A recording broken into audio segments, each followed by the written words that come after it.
In today's show, my friend Chuck, Charles Tuggle joins to revisit our over-under predictions from the beginning of the season. What did we get right?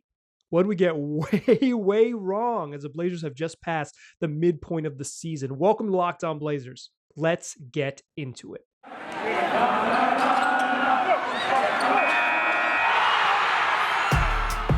You are Locked On Trailblazers, your daily Portland Trailblazers podcast. Part of the Locked On Podcast Network, your team every day. What up, world? It's your past first point guard and Trailblazer reporter, Mike Richmond. You are listening to another episode of Locked On Blazers, part of the Locked On Podcast Network, available wherever you get podcasts and also on YouTube. If you're listening to my voice and you haven't subscribed to the YouTube channel, go ahead and do that. Remedy that situation right now. Go to YouTube, search Locked On Blazers, subscribe to the show. I would truly appreciate it. Today's show is a fun one. We're having a little fun. We got a guest here, my friend Chuck, Charles Tuggle. How you doing, man? Well, happy to be back, sort of checking in, sort of midpoint of the season. Yeah. I can't be too frequent of a collaborator. The original podcast is no longer happening, but it's always a privilege to be a guest. So good to see you. Yeah, rest in peace to my friend Chuck, our original podcast for a long time. I mean, some folks out there, we really do have some original listeners, Chuck. So don't act like there's not people who haven't been with us from the beginning. But me and Charles used to host a Blazers-centric podcast when I worked for the Oregonian, which kind of died when I stopped working for the Oregonian. But we did, at the beginning of the year, we did over-unders. A listener at Ben_Sprouse, thanks to listener Ben, who sent, that's his Twitter handle, at Ben_Sprouse. Ben sent us a list of over-unders. And prior to the season, Charles and I did our best to guess where Blazers would land on the over-unders. And now, a surprising, is that the nice way to say it, Charles? A surprising season? Unexpected one. Yeah, it's take some twists, some ups and downs. Yeah, certainly. So we wanted to revisit those over-unders from the beginning of the year. Now that we're at the halfway point, Blazers now played 43 games. They're 18-25, and kind of figure out what we got right, what we got wrong, and then look ahead using this as a framework. So we've got over-unders from Ben. Charles, the first one we did was Damian Lillard, 3.7 made three-pointers per game. Both of us took the over. He was over 4 a game both of the last 2 seasons, and then this season, we were wrong, dog. 3.2 a game. This is just sort of the beginning of the big trend, right? It's like Dame is the thing that made the whole season go south. Yeah, he was the first domino to fall, unfortunately. And, maybe if this one was a metric of sort of volume, it would be even worse. Yeah, because we did the per games, but even the per games, big miss here as Dame has just been absent. And even when he was around, he was hurt and not playing so well at all. Yeah. He wasn't himself. He was, and I think that's the whole. It's like I think other stuff has gone wrong. Like I don't think Chauncey Billups started out super strong. I think he looked like a first-year head coach, which is normal because he was a first-year head coach. Probably the main reason that he looks like that. But the Blazers weren't particularly good when they were whole, but they weren't always totally whole because Dame wasn't Dame. And now it looks like his season is probably done. I mean, I guess there's some whispers that he could come back in March, but I'm going to guess that his season is done. Yeah, I would kind of hope so in a way because he truly looked injured. Yeah, he didn't look healthy. Let's move on. We'll talk about this season here at the end of let's get through these so we can kind of touch on pretty much every player in the rotation here makes an appearance. We had Anfernee Simons 1.4 free throw attempts per game. Both of us took the over on 1.4 attempts per game, and we got this one right, at least so far, because Anfernee Simons did us a solid. 1.5 attempts per game from the free throw line, baby. Just barely. And I think we both believe that this would be a very positive indicator, a sort of key performance indicator for a young developing player like Ant is sort of getting to the rack, getting to the free throw line, attacking the basket. So he's hit that, which is a good thing. He still doesn't really get all the way to the rim. Like he doesn't get all the way to the rim, but he's more aggressive driving to the rim than he's ever been. Like there's no doubt about it. He's got the floater game. You want to see the poster game, but he's got the floater game, and that's nice too. The floater game is nice. He's really, that in-between touch is really impressive from him. He's got the whole bag, one hand, two hand, off glass, whatever you want. It's just like, I've seen him dunk, Charles. I know he's capable of it. I'd love to see him like one a game-ish, one every other game-ish, where he just, we see it. If nothing else, because dunks are fun. Yeah. Nassir has shown more of that that anger, really attacking the rim a little bit more than Ant has. Yeah. But you'd like to see more of that as the dunk liking fan that I am. Yes, a fan of it. Speaking of Nassir Little, the next over-under we had was 16.5 minutes per game. Both of us took the over, and Nas clearing that no problem, 25.7 minutes per game so far. Probably only going to go up the rest of the season. One of him and Ant, the brightest spots in an otherwise pretty dark year, wouldn't you say? Yeah, absolutely. They needed to develop some for their own sort of careers, their own skill sets, but also for the team. Even with how sort of ambiguous and sort of unknown the future is for the Trailblazers, it's a good thing that you got two young players developing well, whether they're sort of around to help or whether they're just part of kind of assets or sort of equity to sort of make some changes. A good thing that they're both getting minutes and playing well. I really like equity to make some changes. That's better than assets. It is, maybe it's good, maybe it's bad, but it's something, that you can leverage, basically. Yeah, I like that. Whoever's going to be doing that leveraging, we don't know, but at least long term, we don't. Yeah. I think Joe Cronin's going to get the job. Sidetrack. He hired someone to be to join his front office. You don't get to hire somebody. Yeah, that would show trust. That would show trust in him. Yeah. So next one we got this is a good one. Tony Snell. Over under 5.5 starts. I took the over. You took the under. This is the first one. I mean, we were both wrong on the Dame one. This is the first one we split on. The quote that you gave, Tony Snell has already started 7 games. He's already passed it up in the first half of the season. The quote that you gave here, I listened back to the episode. This episode is available October 15th, 2021. So if you want to re-listen to see what we thought heading into the season, that episode is there for you. October 15th is going to be in your feeds. But Charles said, if this happens, these are cataclysmic circumstances. Dog, I think it's been pretty cataclysmic. Prescient prediction on that one. And I'm not happy to see Snell get those starts. Nothing against the person, of course. I'm not really happy to see Snell get any playing time at all at this point in the season because it's tank mode. So I don't really know why he's out there. But yes, Tony did get some starts when things were really bumpy. A few months ago, month and a half ago, 2 months ago. I mean, some of it is just like roster problems. And I understand earlier in the season, because like Tony Snell's like the thing he's going to do is he's probably not going to screw up. He doesn't do a lot of positive stuff, but very few screw ups, right? So like early in the year when you're safe player, when you're still going for it, I understand Snell. I don't really understand Snell at this point. What is the if Chauncey Billups is going to be the head coach for 4 plus a option 5 seasons, Tony Snell is not part of the plan.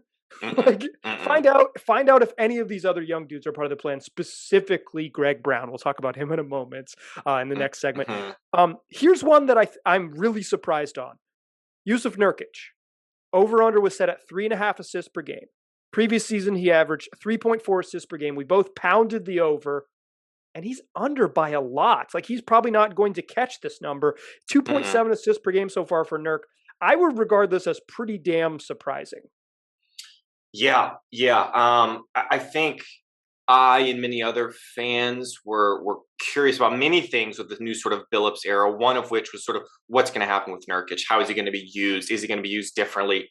More of a passing fulcrum, more of a low post kind of touches. We can talk about whether that's a good thing or a bad thing, but his role was ostensibly possibly going to change. Right. It doesn't seem like it's changed all that much. It's some defensive things. Yes, but offensively, he's kind of the same player that he was, and that he's not hitting those sort of assist numbers. Over the last 3 weeks or so, since Dame has been out, and they've been kind of turning it over to Ant and Norm, and like when it was no Dame, no CJ, they've posted up Nurk a lot more, like a lot more. Someone shared the numbers with me. It's almost 3 times as much as the beginning of the season. Wow. And they I didn't look it up, so I'm not going to take credit. I didn't do this research. Someone literally was like, have you seen this? This is impressive. Yeah. But I asked Chauncey about it, and he kind of was like, yeah, I mean, we're just trying to do our best. He gave like a really boring answer. So I think the point is, it's like they got to this section where it's like they couldn't figure out how to use Nurk and use everybody. That was like the growing pains of Chauncey. He couldn't figure out how to get everyone involved. And then once it kind of became a necessity because there was no Dame, no CJ. They figured out, okay, we're going to post up Nurk more. I'm with you. I don't really love it. But there's some times when he passes well out of the post, and there's some times when he dominates physically in the post. It's not all bad. But, you know. He's also, in this disjointed season, he's proving to be a steady character. Absolutely. With his fitness, which of course has been a big issue, not just sort of the injury issues, but some of the cardio issues in the past. But just sort of so many people in and out, and CJ with the long pulmonary. We've already discussed Dame's sort of absence and issues, and he's sort of proven to be that consistent sort of veteran sort of producing figure.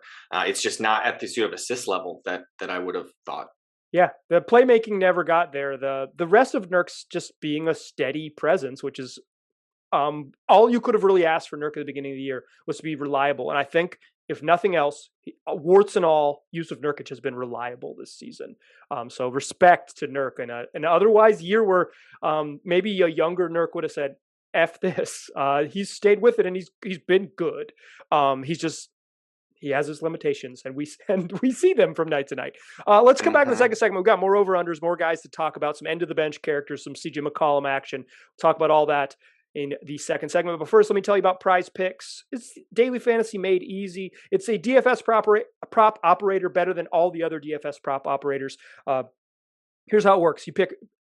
You make selections between 2 and 5 players. You pick an over-under. You're just picking over-under versus the projections by Prize Picks. It's points, it's rebounds, it's 3-pointers, it's fantasy points, whatever you want it to be. You make your selections, then you can win some money if you get it right. You don't have to get them all right. You get 3 out of 5, you're going to get paid out. 4 out of 5, 5 out of 5, the money changes. Super easy, super fun. I use it on my phone. I use the app, but you can also go to prizepicks.com. And when you're there, put in the promo code NBA, and you will get, how about this? Free money in your account. They're just going to give you a free $5. All you got to do is sign up for an account, make one selection. If that one you actually have to make 2 to make a little ballot, but you pick 2 players, either one of those dudes. Pick Anfernee Simons. Anfernee Simons is going to score 1 point on Wednesday night against the Miami Heat, and you're going to get free money from Prize Picks. Don't wait. Take advantage of this offer right now. That's prizepicks.com, or in your app store, the Prize Picks app. Use the promo code NBA. That's Prize Picks, daily fantasy made easy. All right. Still rocking here with my friend Chuck. Still talking over-unders, revisiting the things that we got wrong from the beginning of the year. The Blazers season hasn't gone right, and it started with us not knowing what we were talking about back in October. The latest over-under, or the next over-under that was sent to us, is CJ McCollum's 22 points per game over-under. I went under, you went over, and CJ landed just under at 20.4 points per game. I will say this, despite going under, I said the following thing on the October 15th podcast. This is who he is. He's a 22 point per game guy. Whoops. Yeah. Well, things happen that are within and without CJ's control. And yet another sort of casualty maybe of this up and down season was any sort of consistent CJ play, who of course hurt his lung, hurt his chest, and then welcomed a beautiful child into the world. Yeah, I saw the pictures of that kid on social media. You can too if you'd like to. Thanks to CJ and fam for sharing, letting friends in on what it's like to be a new dad and have a tiny little newborn at home. I don't think CJ has been bad this year. There was just times when Dame was struggling, when they needed CJ to take a bigger load and take a step forward. And I think early in the season, pre-injury, is kind of frustrating that CJ wasn't quite there. Other than that, I haven't been too critical of his season. I just think he's been pretty good, and they needed him to be a little bit better than pretty good. Yeah. There's not much to say, right?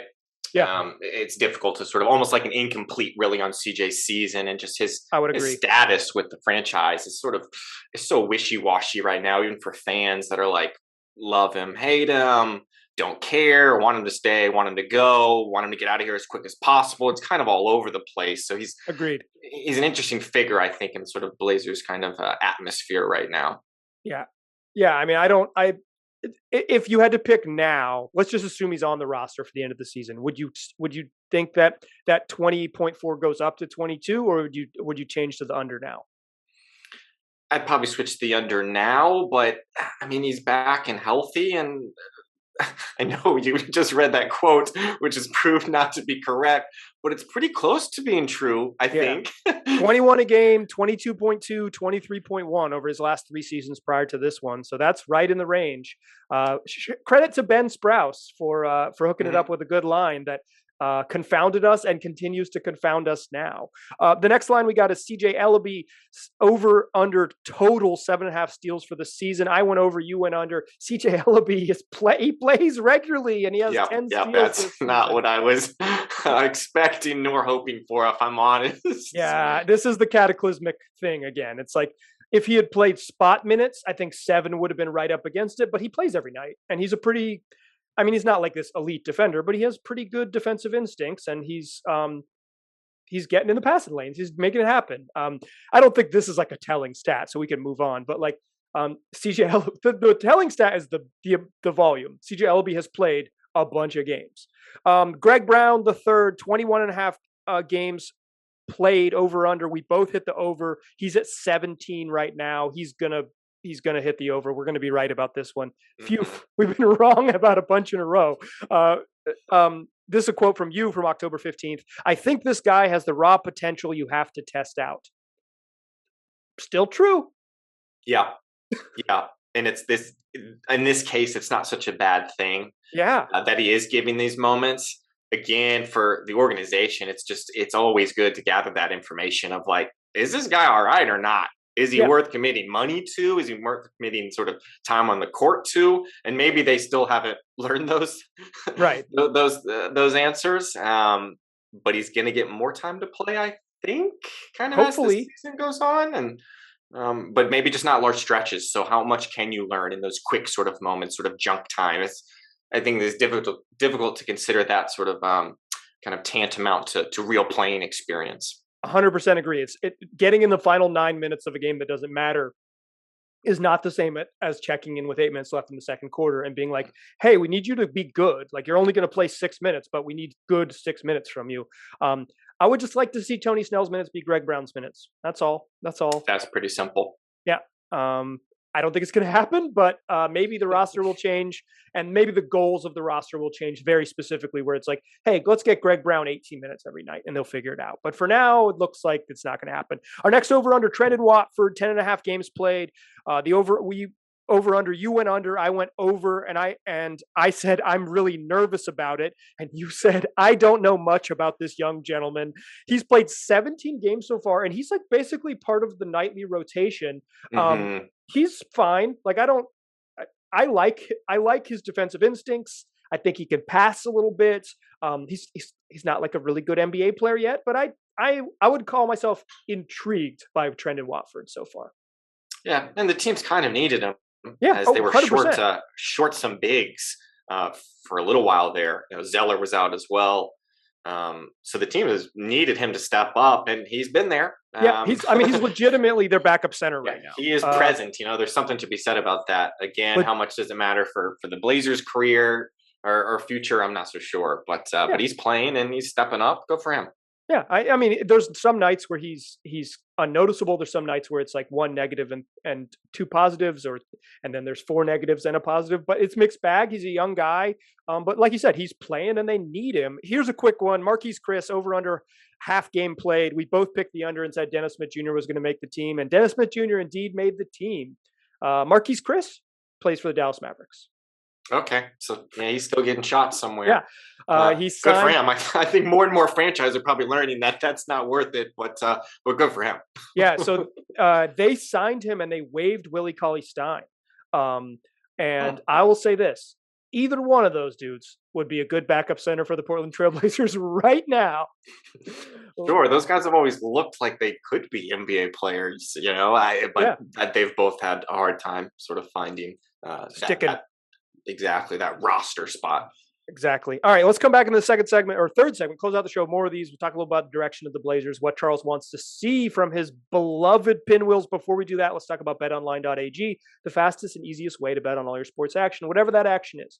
Whether you want to bet on NHL hockey, whether you want to bet on soccer all over the globe, if you want to bet on Charles's beloved Gunners and Arsenal to climb the table in the Premier League, I don't recommend it, but you can do that on BetOnline. That's there for you. You can bet on the NBA, you can bet on the NFL playoffs, whatever you want, you'll find it there. So visit their website, betonline.ag. Use the promo code LOCKEDON. You'll get a 50% welcome bonus when you're making your first deposit. That's BetOnline, where the game starts.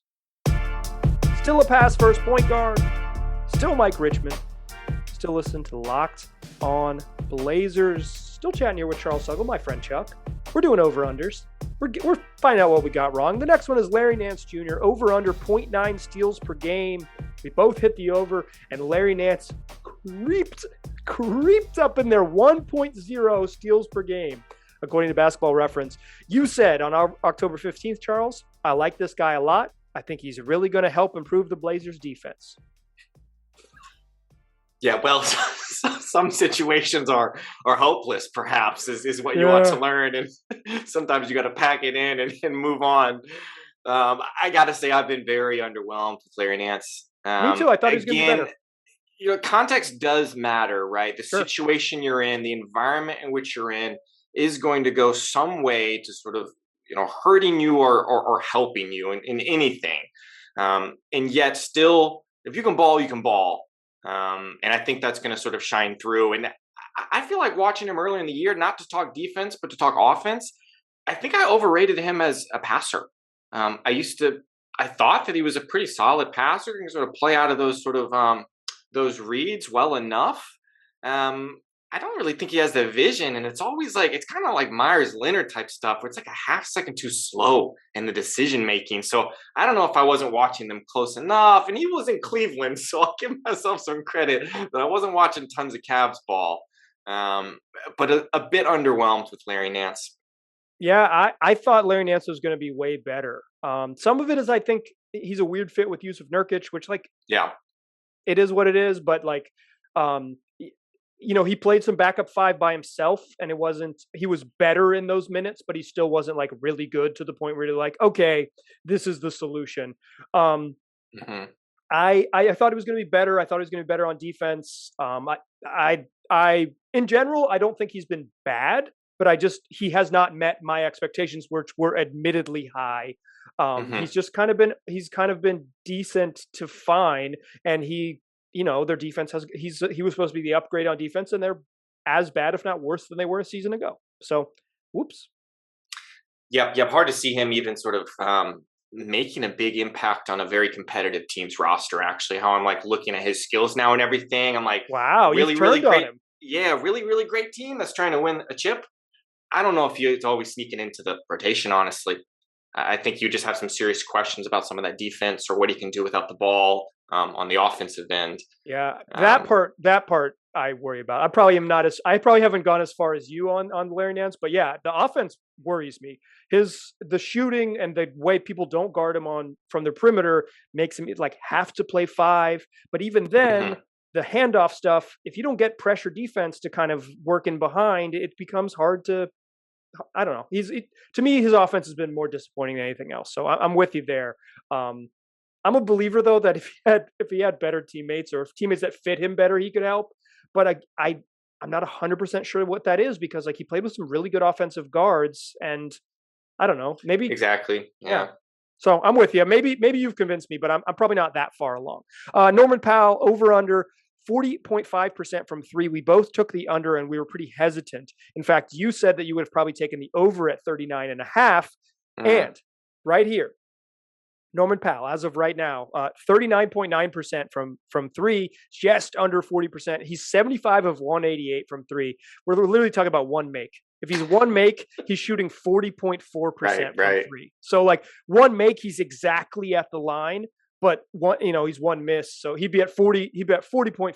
And I think you can round up. I didn't pay that close attention to the decimal, but 40.4, right at the line. Great line set by Ben. We were both under. He might be over. That'll be close, just numbers wise. But credit to Ben on this one. Good, and credit to Norm for being solid as hell. Yeah, and he's had a sort of up and down season as well, sort of in and out. Yeah, I think he's maybe been the Blazers' most consistent player. But and now he's, the COVID stuff left him behind a little bit. And I think his defense has been worse this year, undeniably. His defense has taken a step back. But offensively, I think he's been their most consistent player, I should say. Again, Jusuf Nurkic might be the Blazers' most consistent player, which is really something. Yeah. And that's what you would have hoped for a few years ago with the rest of the team in a different state. Exactly. The tables have turned. Yeah, things just never line up, huh? Over under Robert Covington, 1.1 blocks per game. We both were under on this, and we're haters. We're haters, Charles. Robert Covington, 1.3 blocks per game. He's averaging 1.5 blocks per game over his last 8 contests. He had a stretch early in the career when he looked early in the season when he looked terrible. And now he looks pretty good. Yeah, he's come on some. What to sort of attribute that to, not so sure. There have been disruptions in the season from COVID stuff and other things going on in people's lives, but he seems to have sort of been a streaky player for a lot of his career, actually. So maybe that's sort of the ups and downs of the season for certain types of players that sort of have to find that sort of form or flow or whatever you want to call it. Because he has come around a bit recently, which is a good thing. Yeah, credit to him, though. When he got benched, I thought that he was just going to be like, well, peace, and just check out. And he did not check out. So credit to him. Because the NBA that's is long pretty and easy when the paychecks are still coming in.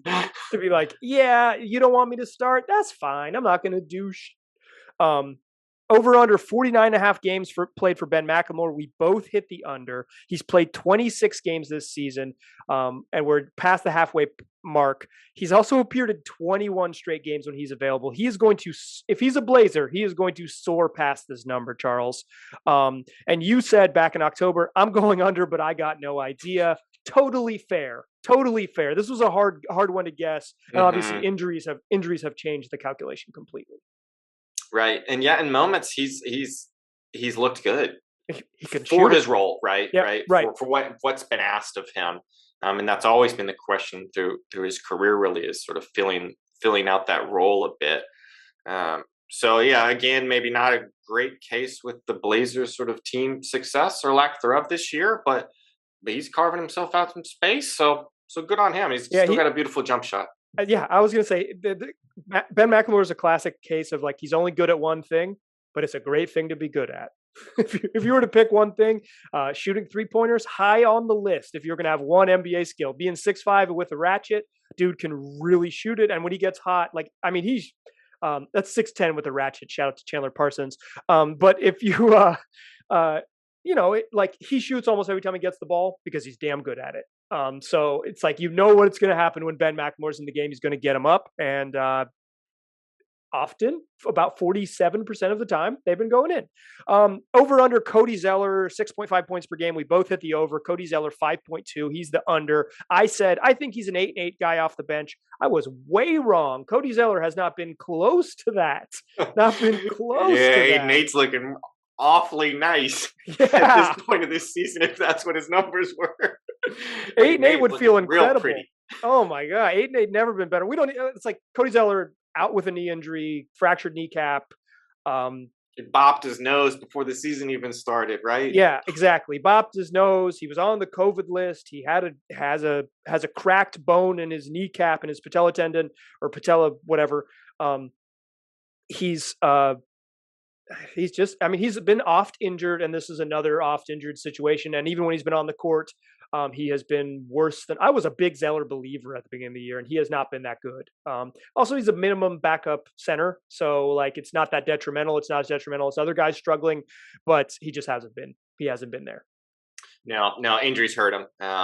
But right, maybe you and I both were imagining the sort of platonic ideal of the backup kind of center, and Cody Zeller's just best life. And he's had a rough year like a lot of us. So keep your head up, Cody. Yeah, stay strong, big handsome. Last over under, this wasn't from Ben, this one we said was the Blazers wins over under 44.5. We both took the over. You said over, easy money. Money's never been easy. Yeah, never to say that. Never been easy. The Blazers are on pace by their win percentage to win 34 games, and we're in 36 by 538. It's like projection metrics. Neither of those numbers are close to 44 wins.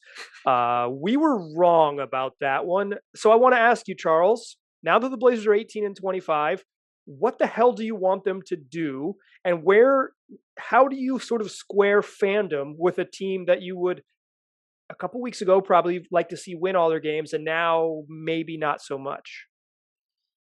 Yeah, ultimately, as a fan, I never personally lose sight of the fact that this is leisure for me. Like, sure. And basketball means a lot to me outside of watching the NBA, right? That there I can speak more loftily about it, what it means to me. But as an NBA fan, as a Trailblazers fan, it's just some entertainment and leisure for me.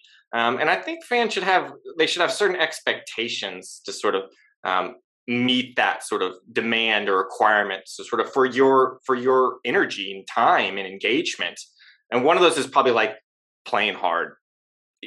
Watching professional sports, professional athletes getting paid lots and lots and lots of money, deserving, to be clear, for the most part, but lots and lots of money. So to see people loafing or not, like, always giving it their all, that's a big no-no for me, and that kind of upsets me. And that was a problem with the Trailblazers earlier this season. Yeah, middle of the year, there were some games they just quit. It was like middle of the second quarter. You're like, oh, this one's over. Unacceptable, and called out by Chauncey and called out by Scott Brooks when he was sort of filling in for the same thing. So that's tough. So I guess, as a fan, I always want my team to play hard. Play hard would be nice. Yeah, try. That's probably the first thing. The second thing, I would like them to play beautiful too. That's different, and that's sort of like the aesthetic part of this sort of leisure activity for me. And I'll say, even with the Trailblazers' success in recent years, and they have been very successful, like, championship or bust, get that out of here, but just they have been successful. They've never played very beautiful basketball to me. That's always been kind of a bugger kind of mine. And the teams just, they're in a point where it's obvious kind of what they need to do, which is kind of this like soft tank or sort of short-term kind of tank. And it's strange to talk about wanting a team to lose as a fan or cheering for that. And I don't do that, but it's very clear that it would be better for the Trailblazers sort of near and maybe midterm future to lose more games to try to get that high draft pick this year. So that's kind of where I'm at. Not really actively cheering for any sort of losing or misfortune to sort of hit the team, but just the way the cookie has crumbled. Lots of little pieces around, and they gotta clean it up, Do you want them to get rid of everybody? Like, are you a trade Dame, trade Norm, trade Larry? Like, is that where you're at, or where? Are you? Probably everyone but Dame, honestly, should probably, their name should be floated around. And the Dame thing, that's going to come down to, like, how does he recover from the surgery? Is he back to what he was last year and the years before? That's a top player. I don't think you get rid of him. It's that simple. If he's not recovering, or if Dame is like, I'm good on this. Yeah. Maybe it's time for me to try something new. Then, then yes, you sort of pursue that avenue of trading Dame. But I think for the sort of short-term, sort of near-term future for the Trailblazers, I don't even really pick up the phone about Dame, I don't think, like this year. Yeah, I had Nate Duncan on earlier this week, and he was like, "Of course you trade Dame now." And I understand the logic of that argument, and I kind of was like, "That's why I wanted to have Nate on there, because I knew he would bring the logic." But I think, like, the sort of nostalgic or romantic in me says, no, you give this one more shot with Dame. You give it one more legitimate shot. Do I think they can build a championship team from here to whatever to this time next season? Probably not. No, like, I don't give them a very good chance of doing that. But to have a 10-year run end like this, he gets hurt and you punt on him, that strikes me as not the right way to do it. But the logic of, if you don't trade him now, you're going to end up with a worse package, I think is real. But also, like, from my perspective, I don't give a shit about the package. Even to play that game, I don't think the package is super good for Dame right now. I think his value is as low as it's ever been. Sure. And that's one of my favorite players ever, and I think the team should keep him around for a lot of different reasons. But he gets paid a lot of money. This is increasingly a problem for lots of teams and certain players. I don't know what the NBA does about it. That's a different conversation. Yeah, I just don't think his value is very, very high right now. Sure.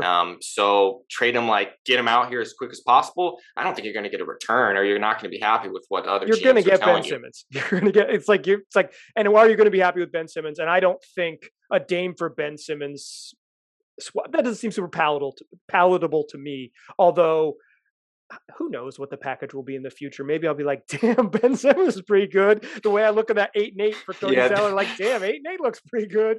Yeah, we don't have to get too distracted by Ben, but that dude needs to play again is what needs to happen with him. Because he might have the yips forever.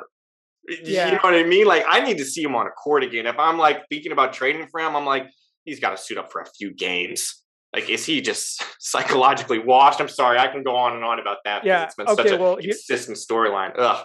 Charles, here's the good news. He's going to get traded to the Kings. And that's a franchise that can take care of players and fix their careers. So it should be fine. He'll be fine. I'm sure Ben Simmons he'll be getting Ubers and Lyfts from LA. It's how far he's on Google Maps. How far is Sacramento from Beverly Hills? $3,300 to take a ride down to Los Angeles. Oh, 11 hours. Do you think, I'll get you out of here on this one. Anfernee Simons has been incredible. Looks like a young star. Which I was wrong about as well. I'll eat crow there really quick to say that. Yeah, you've kind of been an Anfernee Simons doubter, I would say. Yeah, I've been a hater a little bit. Not hater, but a doubter. Right. I didn't see him actually reaching this ceiling, which Neil said. Give Neil his sort of credit here. Yeah, shout out to he was just protecting his ego, but he always publicly believed in Ant, and that's been vindicated as he's looked great. So to cut you off, but please continue. No, hold on. I'll cut myself off here. Shout out to listener Scott, who sent me a tweet that said that Anfernee Simons is a classic case of #Neil's right, a classic hashtag I've shared on this show before to celebrate when Neil Olshey's right. Anfernee Simons died for this. Yeah, Anfernee Simons is a #Neil's right, unfortunately, for those of you who hate Neil Olshey or whatever. Dame and Ant together as a backcourt in the future, is that something you want to see? Or where are you at with that? Yeah, it seems to run the same issues that the Blazers have been running through the past few years, a sort of redundancy of the backcourt positions and the lack of size and defensive kind of acumen as well. With that being said, you got to sort of keep Ant around a little bit right now. He's looking really good and he could be a top sort of scoring player, and he's really developed. He's not a natural playmaker to me, but he's gotten better. A lot of playmaking can be learned. I think there's court vision, which I think people are born with, true vision like that. And other stuff you can kind of just learn to make those reads. And you see that all the time with just sort of young players learning to kick it to the corner, basically off of the dribble or something like that, technically learning that path. And he's got that stuff down. So he's looking like it could be a top player and a helpful player. That's kind of my thing with Ant, is I think he's going to be really good. And I think you always, in a situation like Portland's, you try to keep talent. But if you end up with Dame and Ant as your two backcourt starters after 10 years of Dame and CJ, what the what the hell? Yeah, you're cleaning off the mirrors. I recognize this guy. Yeah, I think Anfernee Simons is really good. I can't celebrate a path forward where the Dame and CJ era ends, so another budding young scoring guard under 6'3" with some defensive limitations comes in next to Dame, and I'm like, yep, championship. But I will admit, you might trade Anfernee Simons and he goes off somewhere. But fit matters, the roster matters. He can be valuable sort of equity as well in potential trades or packages. Yeah. What is he? Is he restricted free agent? He'll be restricted free agent this summer. Yeah. So okay. It's the right to pay Ant, but not a lot of teams have cap space. So I think the right, there's only 4 teams right now that are projected to have cap space. So another team that wants to get in on the Anfernee Simons deal but doesn't have the cap space, they could make a move. So it'll be. Who knows? Who knows what's next, Charles? If I was the Blazers, I would be wary of giving Ant a CJ-like contract, even though Ant's looking like a really good player, but that one's proving obviously too much, kind of, exactly. Based on the market. Yeah, I don't think Ant's going to get $30 million a year, but if Ant gets 22 to 24 million a year, you might run up in the same obstacles. Mm-hmm. He's worth it. Like he's really good. He's really good. It's just Neil Olshey Pokemon this thing. He collected every good 6'3" player he possibly could and put him in the backcourt. And here we are. You got a bunch of grass type Pokemon, and you. Okay, I'm not gonna continue that. I was gonna try to hang with that. I was like, no, I don't remember how to play that actually. Now that I don't think I've played Pokemon since like a literal Game Boy at my homie Jeff's house. Shout out to the homie Jeff, not listening, not on mic, not in the studio, not listening to the podcast. Charles, I won't make you promote anything. I think last time we told listeners to go check out a book from their local library. Is there anything else you'd like to promote from the arts? Let me just throw my my personal email address up here, as I don't have much other sort of big public sort of facing things. No, play some basketball. Tell your people you love them. Yeah, be happy. There you go. Dear listeners, tell your friends about this podcast. They can get it wherever they already get podcasts, on YouTube, all the podcast platforms. Just search Locked On Blazers, and we'll be right there waiting for you. More shows later this week. The Blazers play the Miami Heat tonight. If you're listening to this is Wednesday, January 19th show. We'll have a recap of that show. Jason Quick's going to join the podcast later this week. We have all kinds of fun, all types of fun, all flavors of fun. I don't know where I was going with that one, but whatever it is, we have fun 5 days a week. Come back and join us. Appreciate you listening. Talk to you soon.